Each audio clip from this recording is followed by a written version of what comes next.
Well, I'll say it again. Welcome to Dojo. It's good to be here. It's good to see everyone.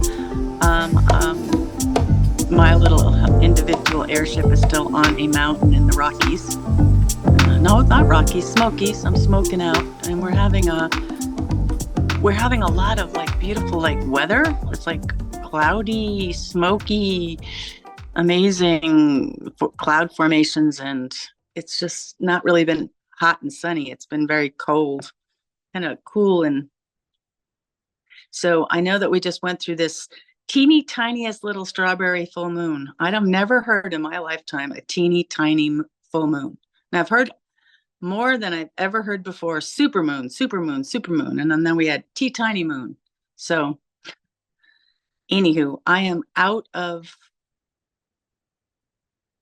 consensual reality, and I've spent pretty much a whole week only once going into town for supplies. So I've not really been around any people. I went from around a lot of people to around not very many people. And so it's a stunning location. And what I've been doing is using this bird app and listening to birds.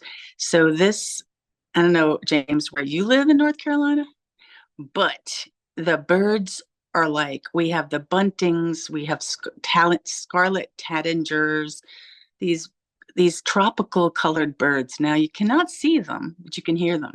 So it's pretty exciting to be on top of a mountain and not listening to people, but listening to birdsong. So James, your hands up. Hey, good to be here, and turn it over to you. Hey, Hey. sorry. I guess I'm hearing the rain. Do you guys hear a lot of static from me right now? Forgive me. Okay. No, static. Oh, I've got some strange audio things going on today. Uh uh the birds have been quite quite auditory lately. Honestly, it's been really great. One the warblers sound like they are descrambling uh like a combination lock. They go I'm not doing it right, but it's all of them. It's a very expressive language, and I really love it. I only have my hand up because I wanted you to know that I actually did not say something today that I meant to. Hang on a second. Uh and that was I did the show today about if I did a show today, a live stream about chickens and their vision being different, and made an argument that they're more equipped to be fighter pilots, and I stand by that. I'm going down on that ship. But what I forgot to go into, I think chickens see Malamu. Uh, there's this none of us know what a chicken sees, but when you have the right and the left brain arguing with each other, the when you see something at 60 hertz, I'll start here. There is a crispy sort of look to things. It's some people will say it's gross. It's like you're seeing too much of things. And there are people that are speculating that it's possible that the chicken brain actually sees sparks, that it actually registers sparks in the landscape that correspond to possible food. And I've when you ask the AI to say is this valid or not, it says, well, there's no valid anything. There's, no. So the answer is no. But when you look at the not just the tetrachromatic vision, but the fact that they're seeing at more than double, not just flicker frequency, but color too, that the ultraviolet pulse of something could also be a signal, and our different the chicken's difference in the ultraviolet pulse when something changes would be enough to register a spark for the chicken to have a trajectory, right? It's no different than when you there's a lone Like there's a shooter and there's a spotter, and the spotter is telling him, when I don't know the term, sorry, but it's like wind at 5 degrees, 2 clicks to the left, upward, and he's giving you all of the coordinates that you need because the other is so lost in the scope, right? That they see a very specific, direct, tiny target, and that this in a way Malamu, that the chicken is only able to, the brain is so simple that its only choice it has is to register UV sparks for the chicken to then go after and swallow, which is why chickens tend to bite first, right? They eat something, then decide once it's been taken, is this something I want? Is it not? And it's tripping me out because this just sounds like Malamu. It sounds like proof of, although it's not proof because none of us can hallucinate scientific yet. None of us can hallucinate scientifically what a chicken sees. But if you just register how how it would have to somehow mark to the mind, hey man, there's something cool over there.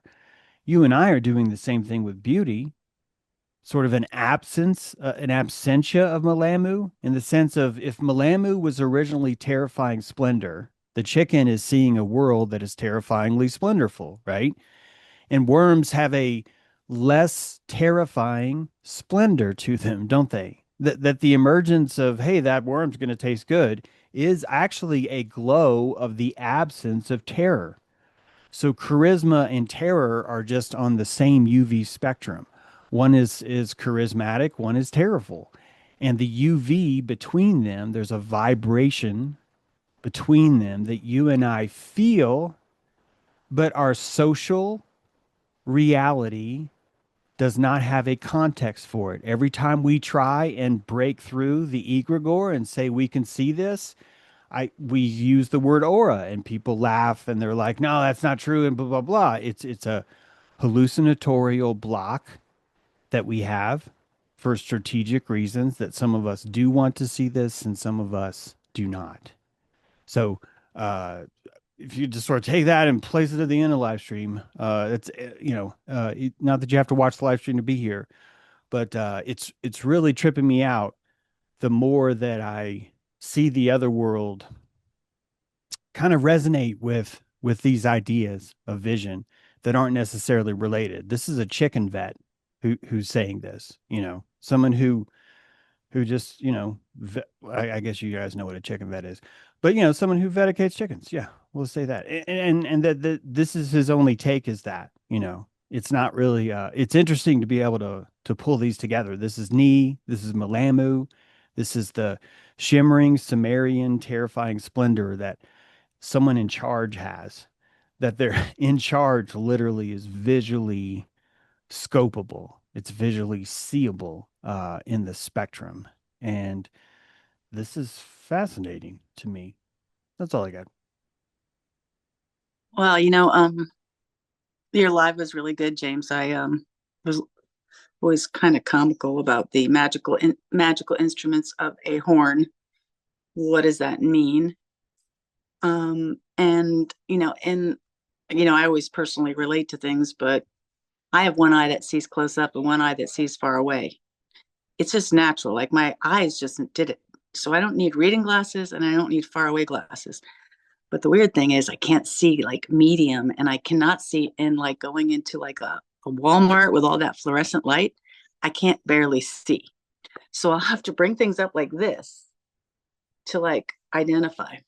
So that's kind of personal, like little weird story about that. And then I was kind of like pondering this thought about growing up with a lot of trauma, or people growing up with a lot of trauma, and they grow up with a hypervigilance. Hang on one second. There's somebody's coming down as like a workman. Yeah. Hang on. I'm gonna have to. I'm sorry. No problem. No problem, Lori. I've just muted you, Lori. It's okay. But you can unmute whenever you're ready. Um, this this stuff is really just giving us a better take on what reality actually looks like. It's I'm gonna go ahead and call in Cameron for Lori. Then Thanks. I'm back. oh, okay, great. Oh, Yeah. never mind. Lori, go ahead. The floor is yours. So the thing about that, like observation about this trauma. So you grow up and you become hypervigilant, which actually made you genetically like suited to be a wounded shaman that makes you see things that other people can't see. So then you go from that to then finding this place where you're going to be in nature and you're going to have a transcendence experience, which is then increasing your spectrum of colors you can see. So I think it's kind of related in the research of this. And then I'll share one more thing, and then I'm going to call in Cameron. And but this idea of when I was in Peru and we learned how to read auras, and the practice was you take your two fingers and you put them in front of your eyes and you focus on like what you were talking about, like a telescope. So you telescope your eye, both your eyes have to focus on this, and then you keep that focus, and then you increase like this to the peripheral. So you try to see those peripheral fingers, like that, by keeping the focus here. So you don't go to peripheral vision, you stay that. And then that's how you would practice seeing auras. So I think it's all related to this chicken Top Gun research. Great live. So go ahead, Cameron. It's fascinating, Lori, the way you mentioned like a process to get to that state. James was speaking in terms of hunter and gatherer, and I think ascribing the gathering to more of the feminine mentality, which we all understand here. It's more prone to see a wider spectrum of colors, or a richer spectrum of colors. The chicken is an interesting animal to me because I think of it as a grazer, which makes it like other animals, and yet it does eat. I mean, I think it would probably be carnivorous if it wasn't for the grain we fed them, So that's an interesting, something different, because I feel like, and I don't say this in any way to talk about what to do, but over the course of my process over these last 5 years of trying to change my own psychology, one of the biggest things that helped me, I feel like I changed into more like a predator mindset by eating once a day, for example, and just being hungry all the time. And I feel like it honed my vision into maybe the opposite direction you're talking about. Uniting these two sides of the brain. James mentioned today that it was Nate Hicksman's birthday, which is exciting. Happy birthday, Nate. And also I heard Ms. Carmen Struder say that her birthday was tomorrow. My birthday was actually yesterday. I turned 44. The crone embodiments always told me that, I don't know if this is for every year, but at least in 81, June 15th, is a Gemini without a cusp to fall back on. It's just a strict Gemini. And Geminis are considered, this is not my strength, but Geminis are considered to be sometimes good with communication. And it makes me think about trying to work with these two brains, because I have a very fond appreciation for the crone spirit. I had a difficult relationship with my mother, but I was looked after the crone spirit, and was a bookish boy. I loved my grandfather and the masculine side. I aspired to that, but I was more bookish. I didn't have the horse sense that the men in my life had. That was so that genius. I've late blooming style kind of grown into that, but this chicken is interesting. And I love the way James put it today, because having been a predator animal, now subjugated. I don't want to put it in a bad light, but it's it is a smaller bird, a meat bird, as some people like to call it. And the way you explained it just now, Lori, that's so fascinating. I can now envision like how when you are at the ground gathering, especially if you have no hands with your face, how I could see it. I mean, it wouldn't take that long to evolve, to adapt, or even if we want to consider it maladaptation, to evolve into that sort of spectrum. Thank you, everybody, for contributing to this inspiration today. Thanks, Cameron. Go ahead, True. Hi, everybody. Happy birthday, Cameron. Lori, you are like right over the target, because what I was going to share was, and I'm open to anybody's comments or perspective on this. Years ago, somebody taught me how to see elementals, or a technique. And there was a visual. Imagine that I could take my irises of my eyeball and pop them out slightly. And the elementals, after I'd smoked, do a little bit of this out in nature, I was relaxed and I could start to see them. I really could. And what I noticed was happening was when I'd see them, it was like maybe the reptilian part of my brain would just go, and they go away, and then I come back to center. So you're like, I can testify to that. So anybody has any comments on that, please? Yeah, I think it had something to do with the melanin, maybe. Yeah. I think melanin is a good bit, neuromelanin too. You're dampening what you're seeing. I'm also really just blown away by the idea of a empath and a psychopath, one being in one brain, one being in the other, one lobe and one being in the other, and having this lifelong relationship with them is truly what there's nothing that we need to learn how to see that we don't already see. We need to learn to recognize what our sight is and decompress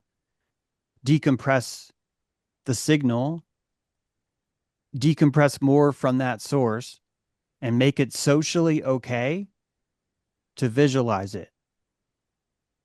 We're allowed to socially visualize awkward. I'm just making this up, but like, oh, look how awkward that person is holding themselves, and someone who's sort of like, so this is an aura. It's an aura that puts off an emotional tone that you and I are calling physicality because I'm animating it more, but it's not just physicality. You know that, but socially we don't allow ourselves to believe that, so we insist it's body language. We invent it as a somatic separate process, and it's okay. We have to find a way to paint it somewhere because we socially do not accept the hallucination. And we're always testing each other. We're always like, what's your vision? And can you see this? And can you not? And everyone's fucked up who can't, or really what they're telling you is that your brains are not canceling each other out. You have no room for hallucination. You have 20/20 vision. Yeah. And we have a society that tells you that's perfect. And isn't it funny though, what perfect means? Free of mistakes, free of hauntings, free of demons, free of spark gap, free of insertion points, free of everything that you touch when you play piano is quantized. There's no such thing as a jazz where you just slightly delay the third, just slightly delay, just show a slight deep emotional fear of the third. That's what it is. And you hear this song and you're like, do, do, do, do. And you're like, what the fuck was that? What the fuck did you just do? And all you did was do four notes. But deep inside there's this resonance. And if you listen to it through compassion, you are emotionally allowed to open up a scope and see into the heart of what's in that signal. And that signal, that very special delay, that micro delay, is the result of a kiss that didn't happen. Like all that is compressed into this thing. You and I are seeing all of this. We're seeing the aura, but we are convincing ourselves that it's not there. And all we have to do to complete Hades is most of you fucks just have to wear glasses. But don't worry, they're fashionable. And so, look, we just have a public stigma where you fuckers are blind. And the people that are more blind are the ones that are putting too much hallucination in the HUD. And fuck you. Like that's what objective reality would do, right? This is, how else would it work? So all of us have our shamanic vision. We're all practicing it every day. And I do believe as society breaks through, the green and blue are able to separate. The orange is able to separate. If I showed you the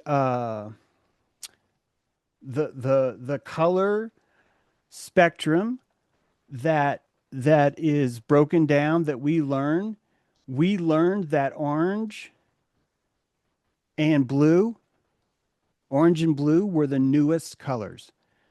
And when you look on the spectrum, those are the outer edges of a trichromatic. Let me share this. If you guys don't mind us going back into this a little bit, but this trichromatic existence, see this curve right there? Orange is on this side, blue is on this side. We saw orange first, blue came last, blue green. It's so the two outer edges, the two outer spectrums of a society accepts trichromatic vision. Sorry, ladies. This is what society says. Fuck your chicken vision. None of you count. You are just too sensitive, honestly, and you shouldn't vote. This is why you can't vote, because you see shit like this. You got this crazy ass curve, right? And this is a phallus. This is Priapus over here. This is a good male vision, right? Right, that we have right here. And because here's the only reason why this is happening. It's not because of the patriarchy, sorry. It's because we do not know. This, I swear this is me finally answering what you just said, True. All this means we just don't know that we're two lobes beating as one, right? Two lobes. And both of them are so insane they do not know that they're dancing with someone. They just don't know it yet. This is where we are. We're learning that we're slow dancing with this other fucking person. I swear, this other fucking person. And because they're reverse RNA'd, because we are interconnected, but we're kind of 69 each other. I'm sorry, but it's just like we're wrapped inside this weird spiral, right? Where I'm swallowing the shadow's tail and the shadow's swallowing my tail. And that you have no choice. If you have no choice, this would be terrifying. Wouldn't this be the last thing you see? If you woke up with an alien on your face your entire life, wouldn't this be the very last thing that you perceive? In other words, if it's showing you what the world looks like, so you'll move places and put things in your mouth and think things, and this entire thing, you've got this facial thing on top of you, it would be the last thing you notice. And vision is the same thing. The hallucinatory cave is the same thing. You see vibe. We call that schizophrenic. We say you're too sensitive. We say, why are you so fucking sensitive, James? And the answer is because that person's got malamu. They have more yellow malamu than this other person. I'm not being sensitive. I'm fucking seeing shit. And society is like, no, that's the prawn economy. It's just no. No. We are not going to be responsible for our smell. We are not going to be, no. If you're wearing deodorant, you are clean. You got clothes, you got shirt, you got shoes. You're good, right? You've satisfied the bare minimum that allows us to do what chickens do, which is say, if we roost together, we will survive. So there's nothing wrong with this. All we have to, here's the only thing we have to do. Hey, why don't we fucking relax? It's really all it is. And you have to convince the cells around you that you relaxing is not dropping your guard, it's not lowering your responsibility, that you're actually doing this to hallucinate more. And if you look into the vertebrae, you'll see that this is what humans did a long time ago. We've already done this, where we were like hyper, like we need our fucking eye on top of our head, so we're smelling all the time. Right? Like that's the reptile. That's what it is. Just kind of, and as fast as you can. How fast can you do that? How fast can you do that? And that's your heartbeat, probably. Squeezing that eye. So it went from right to this is how much we have to smell. Every heartbeat is a snort. Like that's probably how we got there. It's probably why we grew a heart. It's probably why we did it, right? This is cool shit, man. It's cool shit. That's all I got. Hey, thanks, James. I forgot to say happy birthday, Cameron. And a Gemini without a cusp. I want to say your communication skills, the way that you can communicate so articulately with amazing, I don't think I've ever met a person with a higher vocabulary than you. But when you talk, it's so relatable. And I just want to say thank you for being you. And I'm glad you were born. Okay, so I'm having to lean in and True, did you have something to say on that? Because you did have your hand up and it came down.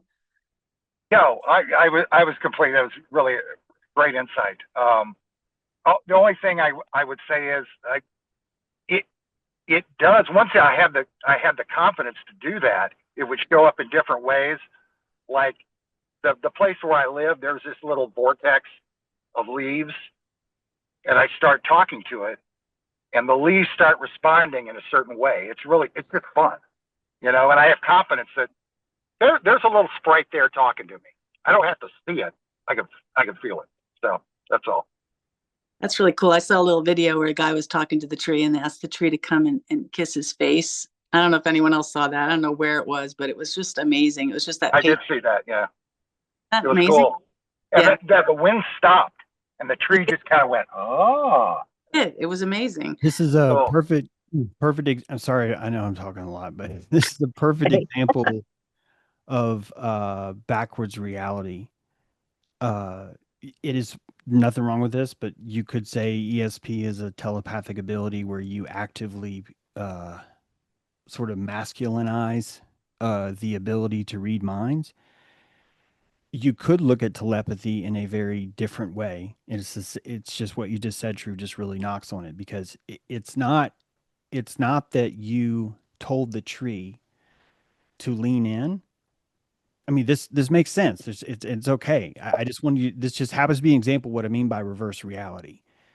This is what your neocortex has to say, because it's letting the male lead. It's letting the male lobe lead. It doesn't matter what sex you are, right? But like one of your lobes is going to lead, so it's going to have to say this is what it is, and it would say, I got telepathy, bitch. I can fucking command trees to come touch my shoulder. Like it would live that way, because it would need to be powerful to be able to plant seeds and harvest and find shit and do things and climb mountains. I mean, this is great reality. There's nothing wrong with this reality. But there's this other reality which says there's a moment coming. I don't know what it is.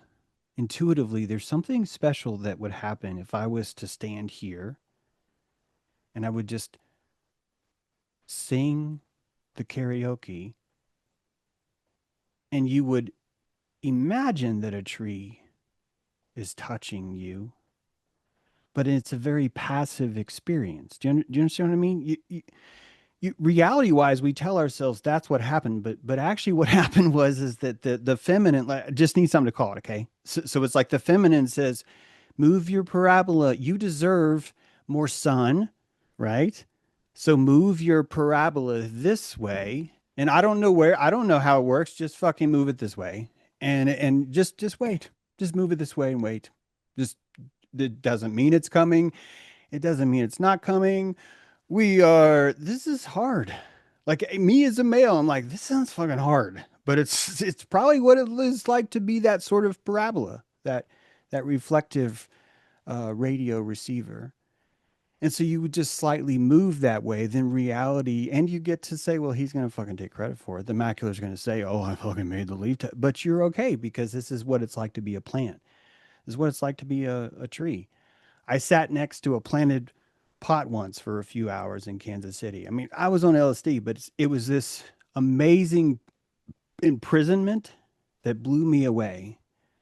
What it was like to experience reality from a state where I did not have the ability to actively hallucinate. Do you understand? Where it was all receptive. Such a mind blower for me. It's so different. I still don't think I get it, but it's so different. And I can't help but think that this is how we get to aura. This is how we do it. And I don't mean to say it's not, but I don't want it to be so, it has to work where we create this. I think it's more about it's there and we know where to move to say, if a song about the moon was on right now, this is our prana economy. If a song about the moon was on, or if I was to see the moon reflected in culture right now, and then you turn on the radio and it's the song about the moon, you have the serendipity, not because you physically created it, it's because you moved your assemblage into the serendipitous stream. You get it? And that you were able to drink from this place. And then your neocortex had to come in and say, oh, well, this is because of the coincidence of you saying that the moon would be created and you turned on the radio. It has nothing to do with that. Nothing. We think reality is thought out like a piece of cheese unwrapped, that it comes out of the pasta molder like we want it, right? But this is what we tell ourselves it is. I think you guys get my point, but it's like such a backwards way of looking at reality that I rarely remember this enough. And I just wanted to take a shot at sharing it. Thanks. Hey, thanks, James. I'm gonna probably mutilate your name, but I'm really grateful that you raised your hand. Duraj, is that correct? That's perfect. All right. Welcome, and I'm so glad to see you here. Thank you. It's just Jared backwards. So, you know, we talk about left brain, right brain, you know, reading left to right or right to left. But, you know, there's a lot I could talk about at different, you know, factorizations, especially when we talk about like receptive versus, you know, masculine, feminine reception versus domineering or projection, right? And I like to think of it, right? We're in a quantum system, sort of the one and the zero. But you bring that into tarot land or to feminine land, the fool is the zero, the magician is the one. And if we are in a quantum sort of, we are a quantum projection, we're moving through the time, we're doing the action, we're in a quantum superposition of both of those to like do the manifestation, whichever density you'd like to choose, right? The physicality, the mental, the spiritual, and that concept and then translates into the Trinity, right? And you go into sort of elemental viewing, like the True, I believe, was talking about. The minimum requirement of data you need to identify a face is 3 dots, right? So that's the Trinity in a distilled form down to facial recognition, where turtles have been studied to interact with 3 dots as if it were a creature of some kind. So even the turtle projects that consciousness onto 3 dots at a simplest sort of facial recognition form. So you have 3 dots. That would be then the elemental triangle, 2 triangles facing upward, water, air, downward would be, or I'm sorry, fire, air would be upward triangles, downward would be earth, water. So think of like oscillations of the elementals that are creating and rendering more so of everything in front of you. And that's sort of the framing that I'd like to bring. But thank you for letting me get that out there. Love the energy. Thank you so much. I really like that idea of those triangles and that we triangulate everything. And I think that as far as like, you know, but Mr. Fuller, it was like everything makes stability with triangles, with those geodesic domes and everything. So most any kind of virtual space, any kind of storage of broadcasting of 3D is going to require a triangle before it becomes visible. So your monad, your dyads, you know, look at Platonism. I mean, Daraj, I totally love what you're saying. I think you already know this, but just that conceptual idea is only once you reach 3 does something become visible and enter into this realm. And it can be cold. You can see a triangle from the front or the back. And Plato, or the people who say Plato said this, I guess to be accurate, you know, would say that a truth is a plane that is not cold, and a lie or a falsity is a plane that is. So, but both of these are informing you and giving you valuable data about what it is you see. So this is such an important concept that I think really comes back to cellular hallucination, that this is just the formulaic way of information being tracked and seen and given symbology or importance based on its ability to be seen as an organism, really, to be seen as an identity, which really comes down to prejudice. This is thing has a prejudice to go this way, or to eat this, or to chase me, or to run away, et cetera, or to taste like chicken. You know, all these are prejudices that we use to define what something else is. So great stuff. Thanks for being here. Anyone else have anything for Daraj? Like before we move on to Lauren. Okay, you're up, Lauren. Good to see you. Hi, everybody. Well, you had said, Lori, about the tiny moon. So the full moon, it was known as the strawberry moon, and it appeared smaller than usual due to its position at apogee. So it appeared about, well, they called it a micro moon. It was about 14% smaller and 30% dimmer than the typical full moon. And despite its smaller size, it is the lowest or closest to us since 2006. So, although all of this talk of small and this and that, I'm still feeling the amazing energy that came off of this full moon. I don't know if it's because I am Sagittarius and my moon is in Taurus, or if it's coupled with that spiritual retreat. Um, or just me solely occupying my home. I've taken that energy and I kind of shut out the rest of the world like you did, James. And I didn't even mean to. I got so focused in on what I was doing around my house that I've transformed 2 bedrooms, a hallway, a bathroom. I've reclaimed my space that I'm in, and I've actually feel like I have expanded and gotten bigger, and I love it. I absolutely love it. It's like I'm standing on the threshold of becoming unicornian in a way, But it's so weird. You don't mean to slip off and to shut out the world, but it's almost necessary to be able to create. Um, Now that I'm more familiar with how that feels, I feel like I can let myself do this um, more often. But anyway, James, I did have a question for you. What is the space called between our pretending, our envisioning, or our appealing to the hierarchies, and the actual manifestation of what we want? Because it's a beautiful place, it's peaceful. Like I'm patient but expectant. But what name would you give that particular space? Do you mean something besides latent space? Because I would think that latent space would be the term for what you're describing. That's what I had thought, but I wanted to ask you to make sure that I'm labeling it correctly. Yeah, So it's a pre-rendered space. It's not fully hypothetical. I've been using hypothetical a lot to call this dimension, Lauren.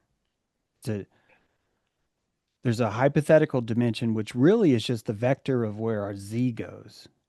I've been trying to think about it this way, that your perspective is the fourth dimension. Your perspective is. And if you zoom out of your perspective, you become more holistic in your vision of what everyone else sees. And the simple mind calls that objectivity, which makes sense. But it's not really what it is, because each of us would still get a different render if we zoom out. We still do. We may find a lot of congruences in certain things, and that I think we could call symbolic scaffolding.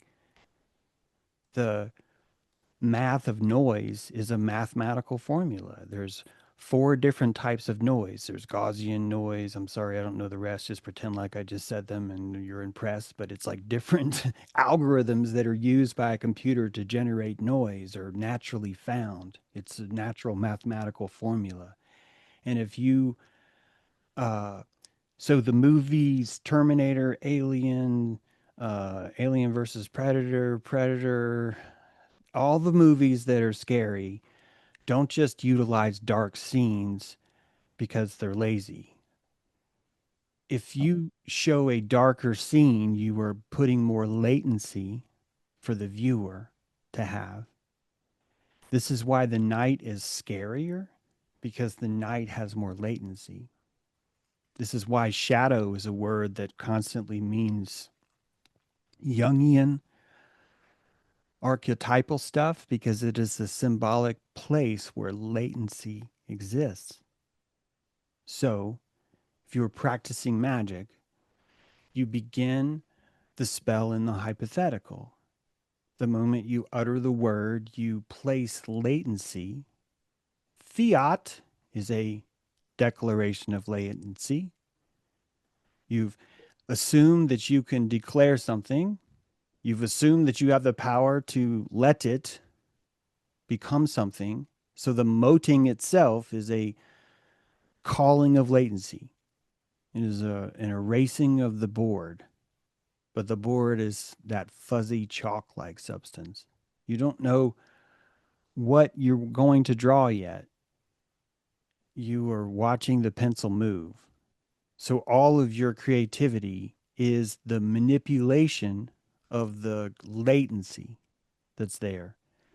If you didn't have enough latency, you would be able to manipulate it less, which is why when an AI renders an image, it starts with a fuzzy blur that kind of has the same color.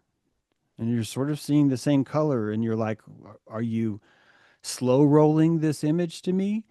Your neocortex thinks that this already has the rendered scene and that it just hit blur and it's just showing me the blurred color. That's not what's happening. It's literally starting with sort of a kind of a bluish on top and a greenish on bottom. And it's just a rough latency. Now, because the word day outside, those two words declared that latency as a starter, that becomes a starter latency that's interposed, the spell, just like Eye of Newt, just like Horn of Alabaster. I don't know what that is. Just like the tail of a horse who was pissed when you cut it, right? That all these things would provide a certain latency. If the horse was pissed when you cut his tail, then you were placing a latency of spite into the recipe. So now you get to psychotropically charge and emote with the torque of, look, man, I fucking used Eye of Newt. Do you know how hard it is? Do you know how guilty you feel to suck the eyes out of a newt that's alive? This is a huge sacrifice. I feel like a sicko. Rest of my life, I'm guilty of pulling the eyes out of a newt. And that potency, that sacrifice is inside this potion essay. It's inside of here. It's a latent space, isn't it? It's a latent space that has a certain shape to it. And there's a center and it's kind of pokey. And he wanted the Tower of Babel. And he's shown this latency that's kind of a center and a pokey. What is the demon going to do? This is keyhole, hypothetical conjuring. You create the shape of the keyhole and you pour your plasma into the door, and only the shape that's cut out, the plasma gets through, right? It's extruded like Play-Doh. So the latency is the medium itself. The mistake is thinking that what we make is reality. It's not. It's enforced hallucination where everyone else has to fucking agree because you were so precise about how the whole worked, right? That's really what makes it. This is why music is an industry. It's why intellectual property has been converted into currency, and people are being raped and all these world tour, like all the power of like the fucking music industry is there, and it's all built on intellectual hypothetica. It's all built on that. So we should really be looking at reality as it's harder to imagine what the real stuff is. That really everything more is this hypothetical latent space that just has torque or push behind it, right? That just has this oomph to it that says, that's a finger. When I was a kid, I saw a dirt dauber had dropped its mud shell and it had fallen on the top of this little fence inside this barn, and the light hit it just right and it looked like someone's dead finger. And I had convinced the entire neighborhood, there's like 12 of us maybe, kids that would only get to the very edge of the barn, and all of us would look in. We brought binoculars and we were looking at this fucking dirt dauber thing that we were convinced was a dead finger. And it was the most alive we'd ever felt. The magic was so real because of the latency. And I was blind as a fucking bat. I was supposed to have glasses on. I was able to bring that, right? I was able to render that into the reality. So what is real? Because what's real is kids were playing, and that's as real as it gets. So even this starts to break down when we start to even try and separate ourselves from hypothetica. This is just petrified hypothetica, Lauren. Like, it's really all it is. It's just, how petrified are you? I utilize the gang warfare around me to petrify things. That's what I do, which is that, no, I took this clay and I formed it into a box, but it's a certain shape of a box with a certain dimension. So now it's called a brick, bitch. And bricks sell for 164. If the brick was just a little bit different, it'd be like, what the fuck is that? It's something I made in clay and you want it? It's like, no, right? So you're watching the hypothetical re-express itself in reality through measurements, right? Through a cup of sugar, through a 2x4, you know? It's the hypothetical is still being stamped there. So even when you zoom in on the Mona Lisa that's been made out of the AI, you're just looking at latent space that's just been petrified to where you have no choice but to kind of, you just have to see the Mona Lisa. There's really no getting around it. There's just not. Just, even though her face is different, even though she's facing a different way, all of us recognize it as the Mona Lisa because the latency only has a certain formula that would show the crispiest parts of looking like the Mona Lisa is going to be a bunch of O's and ones placed in this hypothetical way, this monadal expression of the texture of the limbic feeling of what it's like to be Mona Lisa. I know that's a mouthful, but like, to me, that really would be the voxels of this world. If you got more, let me know. Thanks for going over that again. I wanted to make sure that I was, in fact, using the correct terminology and had the right idea in my head. This is a powerful place to be. I almost want to hang out there all the time because it seems like the most worthwhile place to sow my time, effort, and intention in. It's pretty special. And I This also is liked the it. alone Oh, time, sorry. Lauren. I'm the one who's sorry. I'm sorry, but this is the alone time Oh, you're talking about. That when we find the yeah. creative alone time, we have pure latency. We can be whoever, whatever we want. No one's giving us hassle. We're just in free creative mode. It's a special place to be. And it seems like I've been waiting for this period of time too. Like you mentioned, like you had probably created the person who was living here to want it. Yes, I did. I did. There, I may not have said it, but those thoughts, it was all there and it was building up over time. I'm coming to you from the new office right now. But the last thing I wanted to say is I am my genetic shadow. That is powerful. That is beautiful. Thanks. I was thinking of playing with those keys and the skeleton keys and doorways and darkness and the unknown and the ghost stories around a fire and those imaginations that you can make up all these stories of just by the shadow. And it's kind of a fun place to be and just even to scare yourself. So MJ, your hand is up. Good to see you. Hello, good to see you.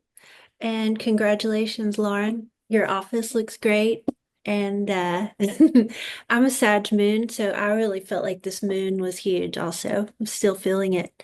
I just wanted to say, so I guess James posted something about the moon and the flat and how it was a lot about the moon and how we live in a crater. This person's his theory about that. And so I was watching a few of those and it was excellent. And it was making me think about how the moon, I always feel like it is going around me. Like um it's something about being a Cancer rising. And my mother was a Cancer and Cancer rising. And she just had this huge influence on me. And I don't know, I just feel a lot of moon energy. And there's something about it where it's hard to tell if something is concave or convex sometimes. And there's this FDR memorial in DC. I don't know if anybody here has been to that, but it is wild and trippy. And I'm going to post pictures about that I took of that underneath that series of videos somebody posted in the chat. But anyway, something about the moon makes this place dreamy. And I was gonna ask James if like the symbolism of the American flag always having a wave. I don't think I've noticed other flags always being, like politicians wear that wavy flag lapel, and I haven't noticed other countries being a wavy flag. Like, so that's says something about Turtle Island, right? And I was gonna see what you thought about that. Sounds like I don't have to think about it. I mean, what you just said, I think is really, really enlightening, thinking about the symbolism of what that means. And if anyone's not aware, I think that the politics are much more deeply ingrained. They're much more symbolic. They're much more absolutely right on with what we have, that red and white. The Rust Belt itself is the symbolic representation of the stripes, the red and white stripes of probably the Milky Way. If you go back to African lore about what the Milky Way used to look like, it was described as a red and white belt, a rusty belt going across the sky. So the earliest Uncle Sam, the Atlanteans maybe, were seeing that waving amber waves. There's the amber waves too. It's a frequency maybe that we understand is there, but we don't know how to put it in words. I I put forth the idea. I'm sorry to plug my book, but in my latest book about this guy that doesn't have eyes is able to still see the moon. And he sees it because of the magnetic location of it. And if you think about latency, if we add this to the latency debate, none of us touch the moon. All of us could have a collective hallucination for where the harmonic in the sky is that corresponds to this force that the pituitary or the pineal it feels squeezed every 29 days. That 13 times a year, the pineal is squeezed, and that we need a way to put that in our reality. It affects all of us, which means all of us would need a hallucination that shows that the phase of the pineal squeeze would be perfectly expressed in a HUD, a heads up display, a little miles per hour, a dashboard visual would be the planetary system itself is giving you a dashboard visual of what you know is actually happening, but you need a way to render it inside a social mythology where people don't get mad and burn your kids down if you say, I think it's a moon. That out of all the things we called it, right? I wanted to call it Ish. Well, fuck you. It's called Mumaya. And after all this war and after all these battles, we finally all decided it's a fucking moon and we can land on it. That this is collectively what we've said. This is the only thing that's going to keep us in check. This is the belief that we have to have. I don't fucking care what's real. This is what we have to believe is happening because collectively it allows us to petrify this place and give it where it gets. So it's a comfort moon. It's a comfort hallucination that we have that all of us have to see. I think if we looked at this way, every single thing that you see that everyone else sees is very important, isn't it? It's showing you that underneath the layers in the chemistry that all of us are accounting the same kind of, oh, there's that amino acid called Will Smith.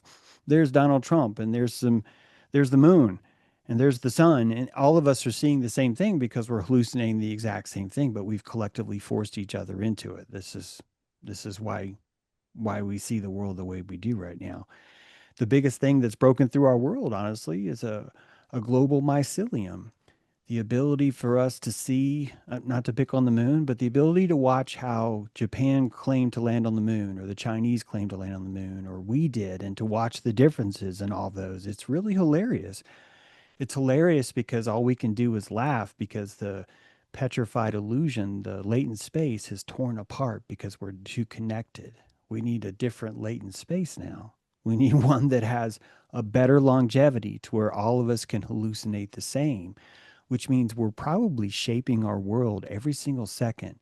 Right now, this Big Bang idea you have of the universe expanding, it's your perception that's expanding. It's your ability to perceive things that's expanding. And all of us need a cosmology that can explain it.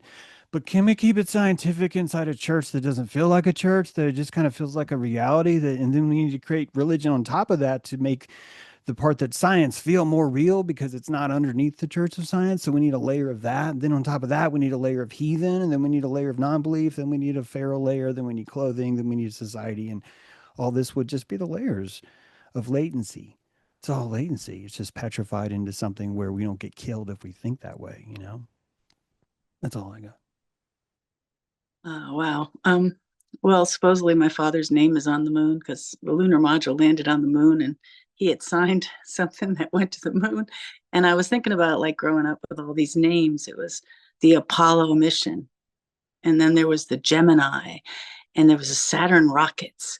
It was all this mythology tied into the belief that we're going to actually, these monkeys are going to land on the moon. And I don't know if we did or we didn't, but the mythology is really good. Sorry, Nancy, I should have called on you before MJ, but I'm sorry. I'm on my little tiny phone. I couldn't get my iPad to work. So go ahead, Nancy. Hey, everybody. It's so good seeing everybody. And I think she was before me. It looked like it, but thank you for that. And happy birthday, Cameron. And just, it's so good to see everybody. So I shared, the last time I shared was 2 dojos ago. And I mentioned the name Rocky, and I never followed through with why I mentioned his name. So, and it was about how I was seeing, you know, different shades of violet. And I've been wanting to, so I shared that it was my grandson who kind of gave me the boost to have the courage to share it in dojo. Took me a long time to do that until my grandson. And then the day I shared it, Rocky spoke up, and I don't know what it was about Rocky. He just was this amazing mountain. I could smell from him that he was connected. And he shared, he goes, Nancy, I see violet too. And I cannot tell you how, I was going to say true. The confidence thing is so true. Wow, didn't mean to do that pun. But anyway, perfect, right?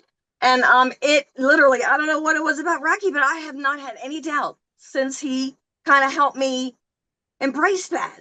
And because it has so much to do with believing in ourselves, and you know, we're bulldozing petrified shit, trying to, you know, bring alive, or you know, this wonderful new stuff. And I get confused. Okay, so that's what I wanted to share that I didn't about Rocky. And I thank you, Rocky, wherever you are, because I really have not had any kind of doubt. And just I do see prana. I've been seeing prana for, like, if that's what it is, for about 12 years. I think I shared, it was like my first consult with James. Oh my God, it was like I just shared so much stuff that I hadn't, that was very precious gems that I had to cut off because of an experience I had at 16. But anyway, you know, this community just got me, okay, I got to start talking about this because this stuff is real, all these experiences. And so chapter 2 or whatever, I know I blend things. This Sagittarius moon, oh my gosh. So my cosmology is interesting. Growing up, I was told I was always a Pisces. February 26th. I think, Laura, you're close to me. But then, and that was tropical. But then sidereally, I'm Aquarius, but I have Gemini rising with both. Anyway,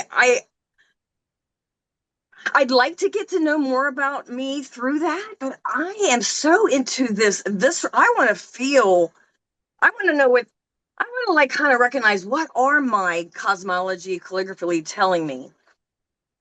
But I don't know if should I educate myself more and just feel into that? Or I just really like, gee, this is new. Like this whole Sagittarius moon has been like really powerful for me in a good way. And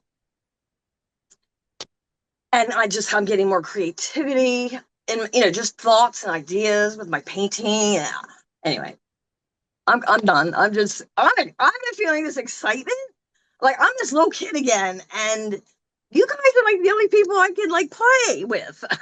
So I really want to thank everybody Oh, that makes for me learning how to play. it makes me so happy. Your voice and the energy coming from you, Nancy, is just the play and the and I too played with Rocky on 5-5, and what amazing family that was to meet. He had his wife there, and he I think 2 or 3 children, and he just met people where they were. He just saw people. He had an amazing gift. I miss him. So, Daraj, you're up. Oh, hello again. I just we want we're talking a lot about symbology, logos. We talked about the flag.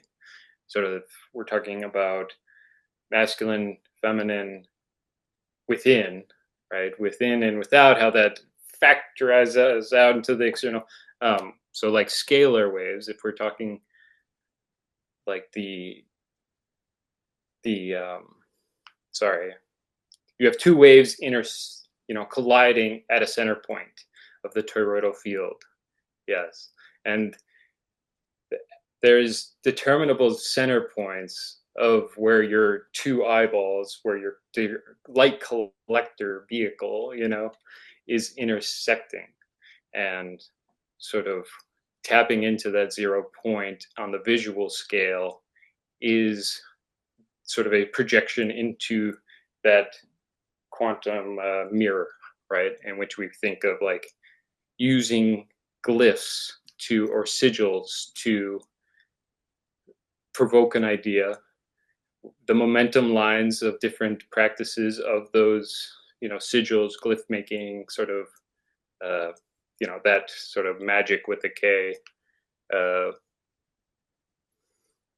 They correlate to either magic squares or their astrological sign. So when you think, if we do the cuneiform of our astrological timings, or we at least bring that conscious awareness into that orbit, into the art, and then we can essentially begin to arc that masculine action of the painter brush or the wand, or whatever your craft is, into that alignment with the stars, So that's like alchemical tie-ins for that, the higher mind, lower mind, as above, so below.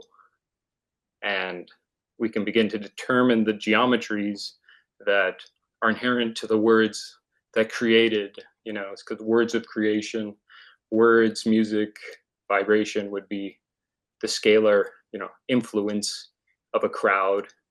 The crowd would be the collective, and sort of the collective weight of that light of all these different observers, sort of collective manifestation into physical, bringing down the heavens, sort of walking back into the Garden of Eden, right?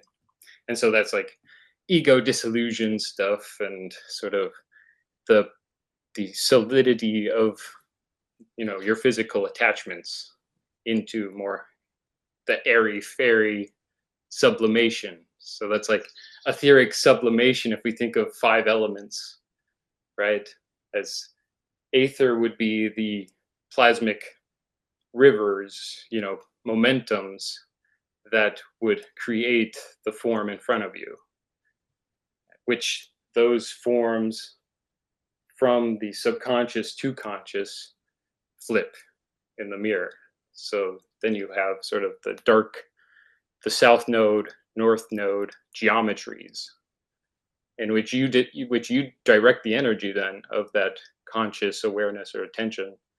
So it's sort of where your attention goes, your energy flows, and that taps into directly how scalar fields influence,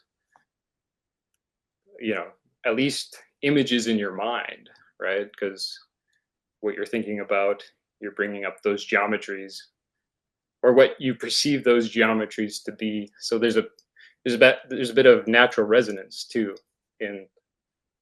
yeah. But thank you for letting me go off on that. I hope that makes sense. I hope that resonates. If you picture that your cosmology, anyone's cosmology, is a point inside a glass of liquid, just you could say a particle is just pick a spot somewhere, and then whatever's there, you you declare for the very first time, I'm this molecule, because when I logged on, this was the first molecule that my soul saw, and I possessed it, and I said, I am you. I am this part of this chemistry. I'm a lipid separation that's crucial. I can only know myself in what's separated from the rest of the waters, because without it, I have no ability to store identity, because I'm the Elohim of this water droplet. So if you're living inside that liquid, but there's other liquid, but somehow you're still a separate droplet, just go with it. You have all these different sensations and pressure waves that could be coming from every other drop of liquid in the entire vessel. So every other drop could be having the same experience, and you'd be interpreting uh, spherical pressure waves emanating from a primary target, and they'd be able to come at you from every single direction, from every single conceptual direction in time as well, not just in space, but in time too. So at different points in time. This is such a complex as fuck way of symbolically trying to understand something. And I haven't even discussed what's up and what's down. You don't have a conceptual notion of what ups and what's down. All you've been able to grasp is I am at this location, these water molecules, my Elohim has been able to occupy, but I still don't have an up or a down or a left or a right. But I'm feeling all these pressure waves from all these different vectors, and I have to do some fucking math because I want to survive in the world. I want my organism to thrive, so I need to start hallucinating. I need to hallucinate as fast as I fucking can. And so the first thing you hallucinate, in my opinion, is up. You hallucinate a direction of identity. It's called a quaternion. It is the conceptual understanding that no matter where the fuck I go, this is up, and I will simply be a change of up. I am from now, just everywhere I am a different identity of what I first said was up. My initial up is probably where I got my up from. It could be I was converted by a cult of other liquid that said, no, this is the new up. And so we argue and fight over, is Rome the center of the world, or is Greece the center of the world? Is this the Omphalos? Is this the tallest building? Is this the capital of the world? We're having the exact same hallucinatorial exploration over what does it mean for me to even declare an up. So this identity is just simply a preference of up on top of a preference of space where I originally was. So now you have an origin point, and then you have a preference of, I just felt a pressure wave that I did not feel before. And this pressure wave is from some guy that I've decided that all pressure waves that emanate from this space are called Dave, right? So that's just Dave. And you don't even have eyes yet, but you've already had to start hallucinating all these different sources, just because if you didn't hallucinate them, you wouldn't be able to build a limbic map inside your constellations, inside your brain, to be able to have a reference point to it. So every single thing that you experience in the world is a personal relationship with your up versus someone else's. And you're just trying to memorize what their up is, right? What their monad is. Yeah. Zero fool, one magician. This is, this, it makes total sense, but all of it would need to be hallucinatory. All of it would need something It's like the an hangman. astrology or some sort of zodiac, so that we can have some sort of conceptual understanding, a spectrum on the curve, which means even light itself is just simply a way of us having a romantic limbic relationship with numbers. That once we have a romantic limbic relationship with that space in the cup, we become identity, and that all matter is that. It's this embodiment of identity, which is a fascinating technology. I don't know how they do that, whoever they is, but there's a way of imbuing an algorithm of identity where the essence of something insists that it has an origin, it has an essence, and it is either away from its origin, or it's right on its origin, or it wants to be away from its origin, or it's trapped in its origin. All these are quaternion identities of a different space inside of a liquid that's hallucinating itself. It's just so different than what we think, you know? That's all I got. Yeah, I just want to say, like, it's the yellow brick road hallucination, right? Like, sort of the creator aspect of the, with great power comes great responsibility, and then the shadow work of looking at the world in which you exist in and being like, oh, that really sucks, or that's amazing, and that's the relationship too with the earth and your, I don't know, perhaps next steps in responsibility at higher vibrational, factors that we'll begin to see, which I think tapping into ultraviolet response and piezoelectrics and, vortex implosion, how that affects electrical, the brain's neurons and such, and really it is just kind of harmonizing with the intelligence that everything is, the mirror, the and you are dancing with that stellar other, right? Like everyone has that intelligence that is at a 1-to-1 ratio of feedback echo, creating then the world. Yeah, thank you.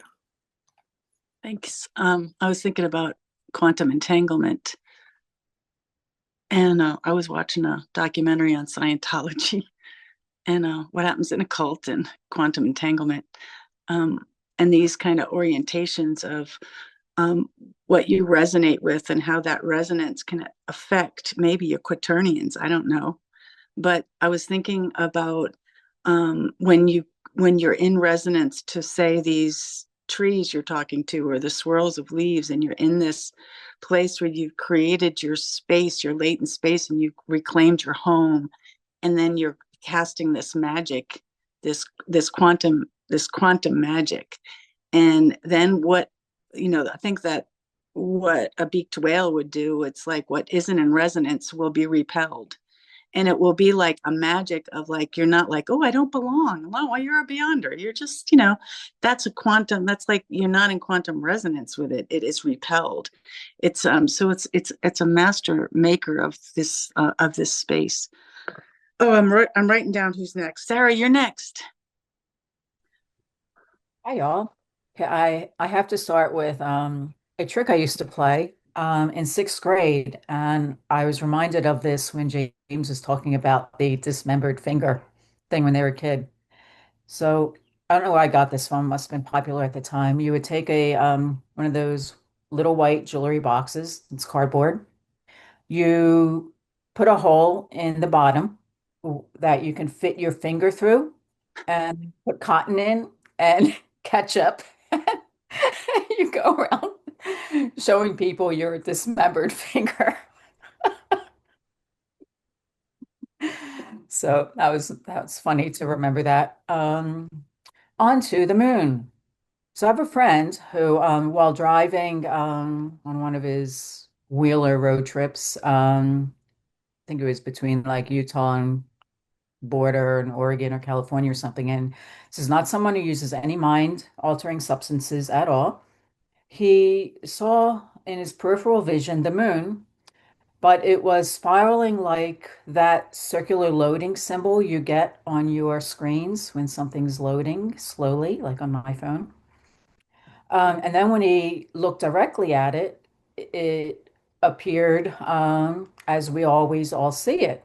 So I was wondering about the collective agreement to perceive things in a way that's been presented to us always, that we don't necessarily see things as they are, but there's an agreement. And then related to the moon still, I was driving home one night. I was at the top of a hill where I had a really good view of the full moon over the trees, and my perception shifted from seeing the moon as we have been told it is, as this object, solid object in our sky, to I saw it as a portal, um, in a way that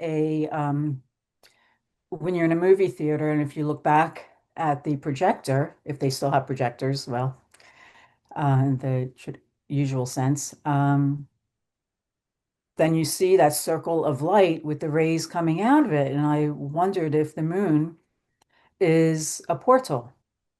And then a few weeks ago, I was thinking this about the sun.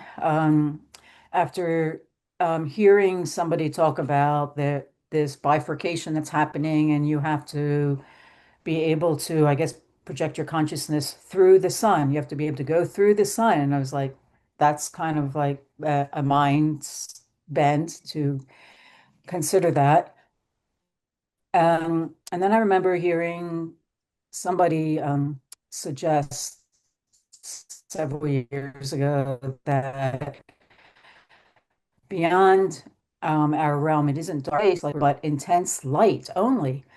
And then I was thinking, it's like, oh, what if the sun is a portal? And that as the firmament is moving around, which I can consider more than the earth moving, that there's a firmament moving, and that's we see the pictures of the stars going around and all of that. And wait, where's this going? And so that the sun is projecting that light from outside of our realm, and that all of the stars then could also be, I don't know about all of them, and I'm coming from a place that I do not know the science. I don't know the NASA science. I don't know any of the other science of evidence or about anything being actual physical bodies, the stars or anything. I don't know. So this is my conjecture. And then I was thinking also about the concept that this is a holographic projection that and that we hallucinate this together, and that the stars, if these are pinpoints through our firmament, projecting our perceived reality like a hologram, which a hologram, in the simplistic way that I know, the way it works, um, is it's projecting light from different angles of an image to give the illusion that it's three-dimensional. So then I was thinking of what if all the stars are all these portals projecting our reality, and they're all, the word I keep hearing is calibrated to the amount of light and what they're projecting. And I don't know, it's kind of crazy, but that's my thoughts on the moon and stars and portals instead of objects and holographic um, projections of our reality that we then collectively hallucinate in a collective way and personal ways. Thank you, Sarah. I was thinking about the hologram and how the chicken maybe sees holographically like a laser. Mhm. Laser's a blue-red laser that when they shine and they do this, there's something that makes this hologram. And then I was thinking about dragonflies. And I was thinking about these dragonflies that they go from like a tadpole type of sea creature climbing up this thing into the light, and then they morph into this thing with these holographic eyes. But I don't know how James's work on the chicken would go into dragonfly. It would be interesting.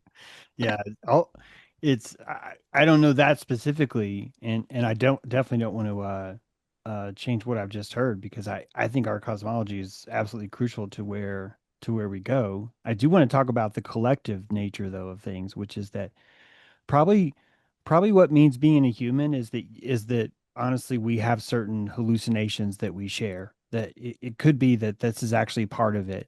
And I'm saying that because the shape of how we are, our anthropomorphic shape, dictates how the hallucination is going to best be served inside of our vessel. So we have a bicameral mind, but we also have a symmetrically split twinned body. So we're going to live in a dualistic sort of a mindset. A dualistic kind of cosmology would be actually coming not from the environment, but from our bodies.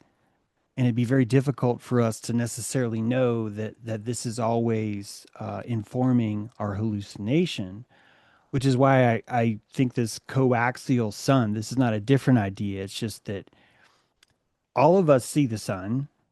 All of us kind of have the idea that it kind of gives a source of something, the source of something, and like the source of life. We need it to see and to live and to thrive. So we have this conceptual understanding that we all share a similar input that is really important, well, like crucially important.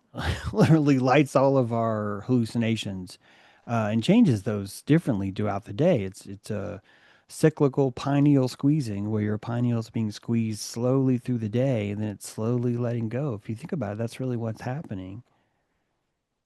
So you and I are collectively hallucinating this squeezing of our. If you're wondering why it squeezes, as the sun gets closer to the pineal, the UV, the whatever you want to call it, the magnetic plasma of the sun is causing a difference of pressure on your eye on that pineal. So you have this sensation that happens every 12 hours. There's this difference. How do we talk about it? If you know the principles of schizophrenia as I really mean this, a social disease, then you're looking at people that are going insane because they cannot find someone else who sees the same hallucination as they do. They can't hold it. They lose them. It's not even that they're gone. It's that they're living in a society that isn't gone, quote, quote, that has found each other by sharing the hallucination. And this changes you. Humans are meant probably to integrate socially like this because our functional MRI, our faces are automatically activated by the other person's face. So it's kind of like when you offer two diodes that are magnetically attracted, they automatically stick together. It's hard to argue that these things were not made to stick together, that our faces were not made to glue at each other and transmit information faster than light, sound, everything else, that empathically we have a very high bandwidth ability to transmit deep meaning purely through our face. We have an entire ventral system that's been built. One of the most intricate canals in your body has been built like antlers. Your body's full of ventral antlers, these little veins that are here to broadcast and send through the face this biodirectional feedback. So we're a hive, we're connected. All of our hallucination is going to have to explain this collectively. So the sun is never real. The sun is never real. The sun is the most hypothetically easy way for us to transmit pressure waves that we're sensing with each other so we don't go fucking crazy. That's it. The sun is stopping you from going crazy because you can limbically blame this on something. You can limbically hang your hat on what the fuck is happening and you feel better. You're rewarded for having a hallucination that's accurate, aren't you? Which means if you tell yourself the sun's going to go down and it's going to rise again, it's going to look and feel like this, and that happens, you are living the dream.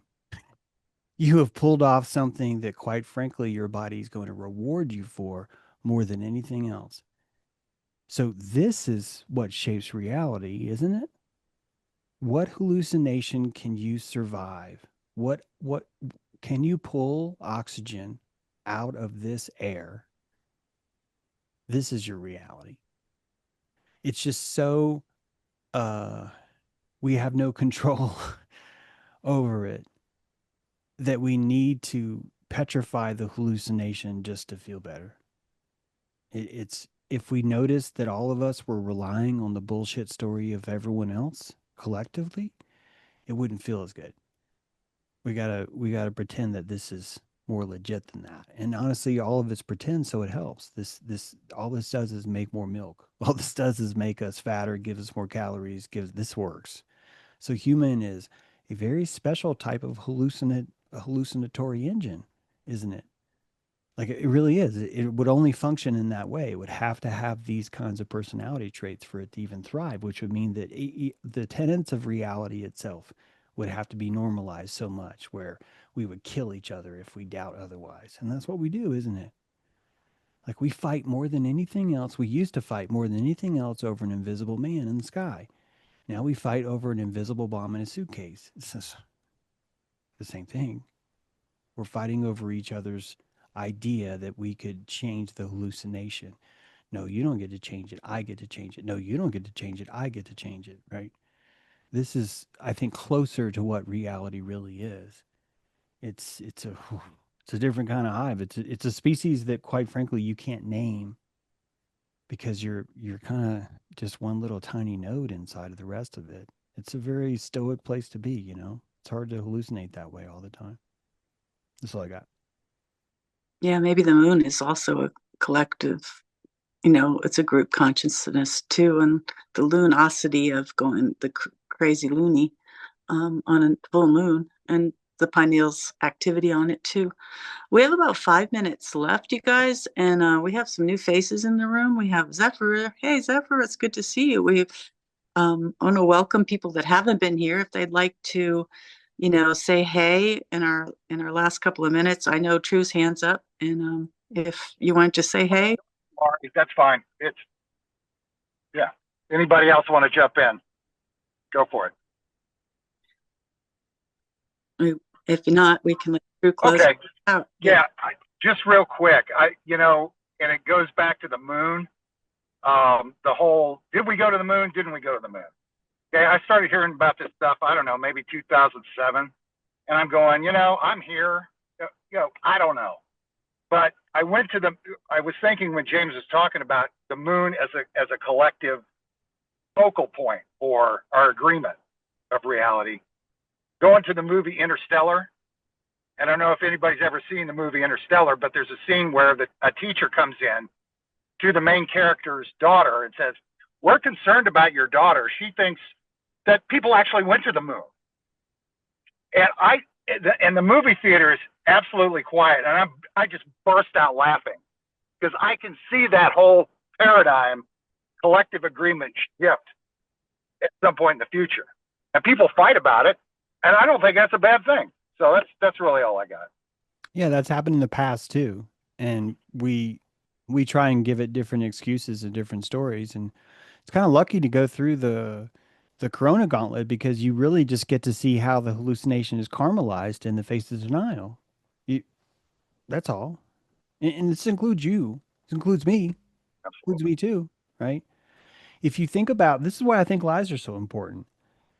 Lies, melanin is the only way that we could be sharing a collective hallucination and still render a different reality. We would have to somehow justify this. And the way we justify this is say, oh, well, that person's lying, or that person's crazy, or that person's insane. Now everyone's okay. Everyone's all good because you get to call everyone else a liar or insane or right on. You get to do that, which means your reality gets to be exactly how you want. This is brilliant. Do you understand how fucking brilliant? I'm not saying me is the person giving you the idea. I'm talking about the idea of how do we solve this equation where a bunch of us can play soccer at the same time, but everybody wins, because I swear to fuck, that's what they did. Invented a soccer game where everybody gets to play and literally every single person gets to win and shoot the championship goal. Every single person gets to do that. And the only thing that changes is there's just going to be a one. It will always be one to infinity numbers of believers. That's all. And this looks like a quantum equation. This looks like a fucking collapse, a quantum equation of just what is the likelihood that it would be James True or Pele scoring the World Cup, which is more likely. And I've got one. I've got fucking one. Sometimes I have two. I've convinced one other person, dude, this, you can picture me, right? And little Billy Knuckles is like, yeah, I can picture that. He's going to give me one, but he's got really weak torque. He can't fucking change the world. I got to convince enough people. And I just describe reality. I describe reality where each of us gets to think that way, but there's really only one Pele. All of us has agreed there's only one moon. Only some of us have agreed you can walk on it. Why? Because some of us want to walk on it. Some of us don't. See, that's really what it is. That's why some people don't believe in the moon, because they don't want to. Why do they not want to? Because their cosmology can't afford it.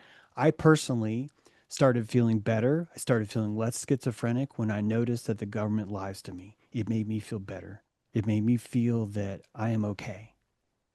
Once I noticed that, and I noticed that others did not see that, I started to feel even better, because it started to explain to me how the world works and how people choose sheep, not because they're bad, not because they're stupid, but because they're looking out for each other, because they want to fucking live in a beautiful place. They want to be the Masons that just put kids out, that just mow their lawn, that accept all of reality. That's a good way to raise kids, man. It's a fucking good way to raise kids, right? And the kids can go on the outskirts and have fantasies about, you don't know AC/DC's music or whatever it is they're going to fucking tell each other. They're just simply practicing reality outside the bounds of what really, really works for the most amount of people that just want to decide on something and say, can we just Quaker the fuck out of reality and say, this is what reality is? Whatever's going to work the best for most of us. So all this is evolving, and I'm telling you that the reality around you will change the same way that I've told you that certain colors are now online with certain people and certain colors aren't. The same way that some people see auras, the same people, some people don't. The way some people think there's psychopaths in the world, the way some people think there's a deep state, the way some people know it's just the whole fucking thing. It's all the same reality that's slowly changing. Only a few people thought that there was a conspiracy like 80 years ago. A lot more now. Right? So more people are ready in that chemical environment for that new kind of reality, and it's unpetrifying itself. It's painful. You're watching people fight and compete over the fantasy we're going to tell each other. And that's pretty whacked, isn't it? Like, that's, put that in a book, you know, no one's going to want that. Wow, great dojo today, and it's good to see new faces, and come on back, and hopefully you'll share next time. And I just wanted to say, grateful to be here. Woohoo! Right on. Thanks, Lori. Hey, let's do a selfie if you want. You don't have to, but this is where I asked the AI to take a snapshot of us. So I'll do 3, 2, 1. All right, guys, thanks for being here. How about you unmute? Everybody say goodbye. We'll see you next time. Goodbye. Thanks, Bye, everyone. Happy birthday. Goodbye, everyone. Until Until next time. Happy birthday, y'all. Birthday, Cameron.